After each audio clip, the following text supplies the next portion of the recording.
Me temperaturat që pritet të arrijnë deri në 40 gradë Celsius gjatë ditëve në vijim, Agjencia e Ushqimit dhe Veterinarisë u bën thirrje qytetarëve të tregojnë në kujdes të shtuar gjatë blerjes, transportimit, ruajtjes dhe përgatitjes së ushqimit, për të shmangur helmimet ushqimore. Sipas AUV-s, temperaturat e larta krijojnë kushte të favorshme për shumimin e bakterieve në ushqim, duke rritur ndjeshëm rrezikun për shëndetin e konsumatorëve. Prandaj, agjencia rekomandon që ushqimet të blihen vetëm në pika të verifikuara të shitjes, ku produktet, veçanërisht ato me origjinë shtazore, të ruhen në kushte të përshtatshme në frigorifer.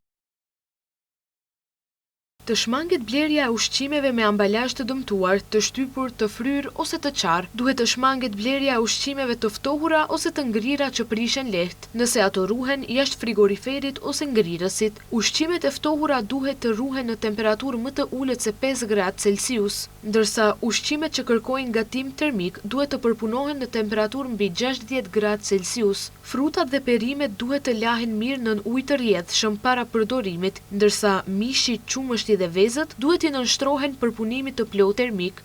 Agjencia rikujton se produktet që prishen shpejt, si mishi, qumështi dhe vezët, nuk duhet të lihen për periudha të gjata në automjete ose të ekspozohen ndaj temperaturave të larta, pasi kjo rrit rrezikun e zhvillimit të mikroorganizmave të dëmshëm. Drejtoria për punë hidrometeorologjike ka paralajmëruar se në ndikimin e një vale të nxehti, deri në fund të javës së ardhshme, moti do të jetë me diell dhe shumë i nxehtë. Veçanërisht nxehtë do të jetë nga e mërkura, kur në disa vende temperaturat ditore do të kalojnë në 40 gradë Celsius.